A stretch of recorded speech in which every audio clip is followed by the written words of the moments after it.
두 분의 소감 우리가 다 정말 은혜 가운데 들었습니다. 험블링 하는 우리가 겸손해질 수밖에 없는 그런 감동적인 소감들 인해서 감사드립니다. 간단히 제가 느낀 바 또 간단히 나누고 싶은 말씀 드립니다. 홍콩의 류종임 선교사님 너무 감사하고요. 처음부터 이렇게 그 찬양하고 하나님께 영광과 찬양을 넘치게 드리는 모습이 아주 은혜가 되고 도전이 됩니다. 제가 생각해 볼 때 저는 10년 전에 서울에서 우리 그때 50주년 선교사 수양회를 했었는데 그때 종임 선교사님과 제가 같은 분반이었어요. 그분이 그때 너무나 조이풀하고 은혜가 충만해서 저는 이분은 모든 일이 다 잘 되시는구나, 아무 문제가 없구나 이렇게 생각을 했었어요. 그런데 나중에 분반 소감 발표 때 들어보니 자은이 중증 장애아를 키우고 있다는 것을 듣고서 굉장히 놀랐습니다. 아니 그러한 어려움 가운데에서도 어떻게 저렇게 은혜가 있으시고 감사와 찬양이 넘칠까. 보통 우리가 그러면은 사람들을 원망하거나 하나님을 원망하거나 불평하거나 그러지 않습니까? 그럼에도 그런 문제를 극복하시고 도리어 오늘 발표에서 나오듯이 홍콩 역사에 저렇게 충성하시는 것을 통해서 아주 굉장히 은혜가 되고 도전이 되었습니다. 그 비결이 무엇인가 이렇게 생각해 볼 때 오늘 발표에 나오듯이 믿음이구나. 믿음. 보석과 같은 빛나는 그 믿음이 참 이런 모든 역경을 뛰어넘어서 정말 귀하게 쓰임받고 하나님께 영광을 돌리는 삶을 살고 있다는 것을 보게 됐습니다. 어떤 믿음인가? 두 가지 말씀을 하셨는데 창세기 1장 31절 하나님이 그 지으신 모든 것을 보시니 보시기에 심히 좋았더라. 물론 이 말씀은 이제 소감에는 자신의 열등감 문제를 해결하는 말씀이지만 사실 이 말씀은 또 굉장히 위대한 말씀인 것이 자신에게 주어진 상황을 하나님의 선하신 주권 가운데서 받아들이는, 영접하는 그러한 말씀이라고도 볼 수가 있습니다.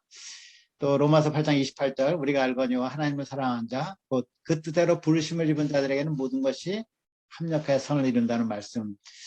이러한 하나님의 말씀을 조금도 의심하지 않고 영접하고 믿고 정말 그 살아있는 믿음으로 사시는 모습, 그럴 때 모든 고난과 역경을 극복하는 그런 삶의 원동력이 여기 믿음에 있구나 하는 것을 보게 됩니다. 창세기 1장 31절 말씀 저에게 새롭게 다가왔는데요. 정말 하나님은 실수하지 않으시고 하나님은 우리로 하여금 베스트로 우리를 만드시고 베스트 환경에 보내시는 선하신 분인 것을 새롭게 알게 됐습니다. 멕시코의 리디아 박성사님 참 그 부모나 그 사람의 죄가 아니라 하나님 하신 일을 나타내고자 하신다는 요한복음 말씀 감사드립니다.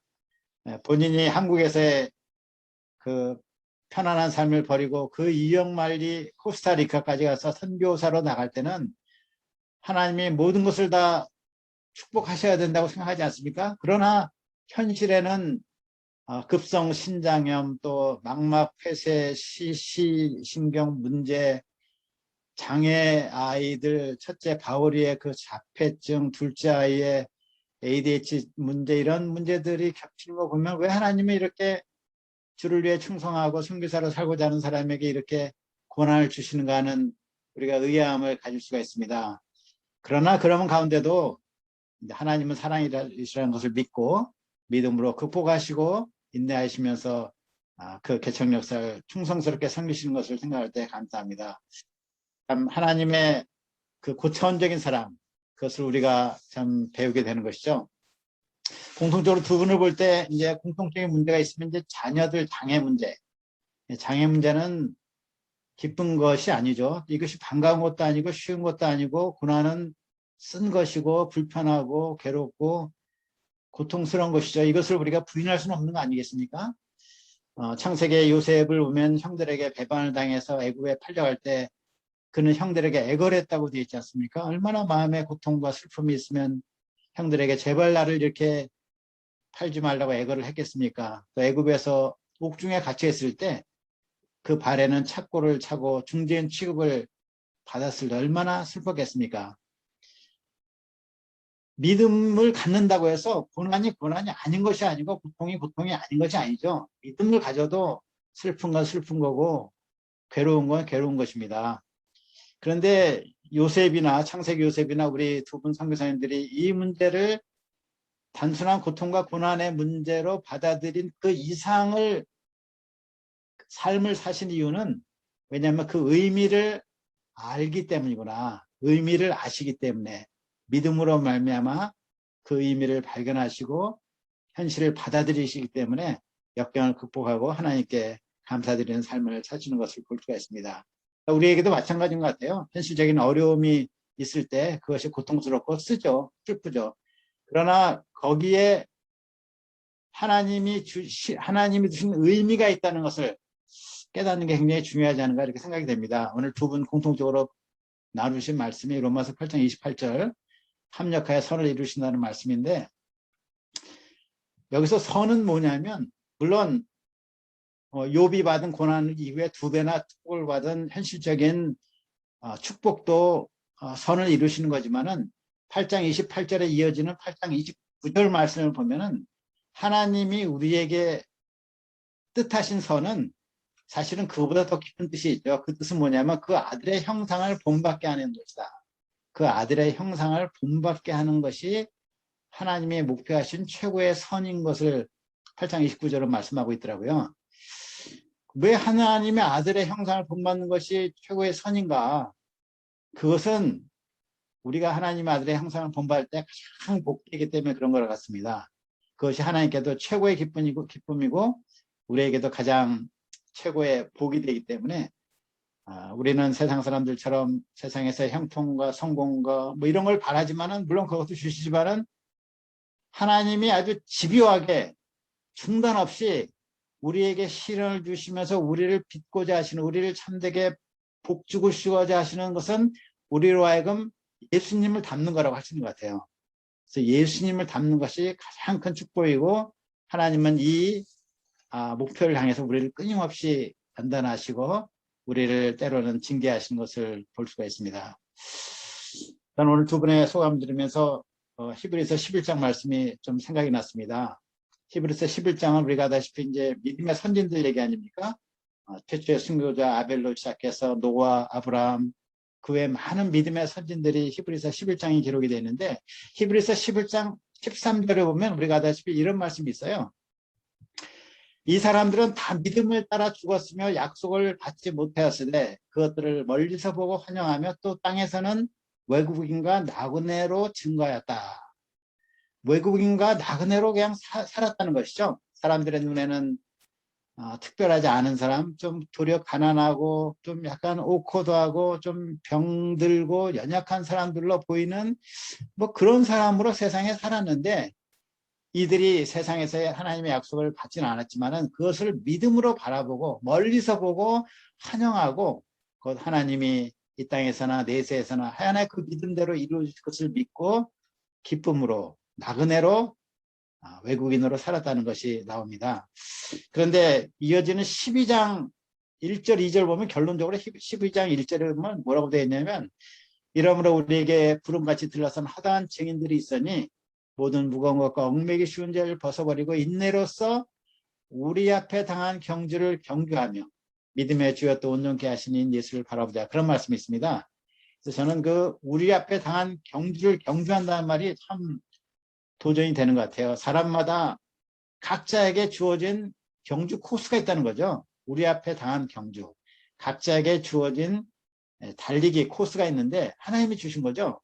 서로 사실 비교할 수 없는. 어떤 분들은 큰 역사를 섬기는 거고 어떤 분은 사업을 하는 것이고 어떤 분은 기도하고 전도하는 것이고 어떤 분은 구제하는 것이고 각자에게 주어진 코스가 있는데 사실 우리에게 주어진 코스는 각자가 다 다른 것 같아요. 사람들과 서로 비교할 수 없는 각자에게 주어진 코스가 있는데 그것을 완주하는 것이 하나님이 우리 각자에게 주신 인생 목적이 아닌가 생각이 됩니다. 과부는 두 렙돈 작은 헌금을 했지만 예수님은 그가 가장 많은 헌금을 했다고 하지 않았습니까? 우리는 비교하기 어려운 것 같아요. 하나님이 보실 때 우리 각자에게 주어진 믿음의 경주를 전심을 다해서 하는 사람, 그 사람이 제일 또 위대한 사람으로 보시는 거 아닌가 생각이 됩니다. 저희 어머니는 나이가 90이 넘으신 분인데 초등학교도 안 나오셨기 때문에 뭐 글도 잘 모르세요. 근데 이분은 그 기도하시거나 그 하나님께 이렇게 하나님과 대화하는 이런 모습을 보면은 제가 늘 부끄럽습니다. 같이 합심 기도하면 제가 스피릿이 딸려요. 그래서 참 하나님 보시기에는 정말 그런 분이 더 위대한 분이구나 이렇게 여기실 거로 생각이 될 정도인데, 아니 우리 각자에게 주어진 신앙 경주 코스를 완주하는 것, 포기하지 않고 주어진 환경을 하나님의 선하신 주권으로 받아들이고 살아내는, 그것이 참 인생 목적이요 하나님을 기쁘시게 하는 것이 아닌가 생각이 됩니다. 우리는 한 해 어떤 가운데서도 하나님을 사랑하고 이웃을 사랑하고 참 내 곁에 두신 한 사람을 하나님의 사랑으로 섬기는 그러한 사랑의 목자들이 돼야 되지 않을까 이렇게 생각이 됩니다. 우리는 이 땅에 사랑받기 위해 또 사랑하기 위해 태어났다고 볼 수 있죠. 근데 우리는 이미 예수님의 사랑을 받고 하나님의 사랑을 계속 받고 있기 때문에 이제 우리가 한 해 주님의 사랑으로 사랑하는, 나에게 주신 가족이나 자녀나 친구나 동역자들, 특히 양들을 사랑하기 힘든 사람들을 하나님의 사랑으로 사랑하는, 그것이 우리 인생의 가장 중요한 것이 아닌가 이렇게 생각이 됩니다. 여하튼 오늘 두 분 너무 고난 가운데서도 이렇게 믿음으로 극복하시고 하나님께 감사하고 또 역사에 충성하시는 이것을 볼 때 너무나 감사하고 도전이 됩니다. 바라옵기는 두 분 모두 또 우리 모두 각자에게 주어진 믿음의 경주를 예수님의 사랑으로 잘 감당하여서 승리하기를 원합니다. 그 비결은 이제 히브리서 12장 2절에 나오듯이 예수님을 바라보는 것이죠. 예수님을 바라보고 우리에게 주어진 환경을 하나님의 선하신 주권으로 바라보고 내게 주신 사람들을 하나님의 사랑으로 사랑하는, 그 사랑의 주에서 사명을 감당하는 그런 삶이 하나님 보시기 가장 위대한 종들이요 가장 귀한 삶이 아닌가 이렇게 생각이 되면서 우리 모두가 그런 삶이 살 수 있기를 간절히 기도해 봅니다. 예, 이상입니다. 감사합니다.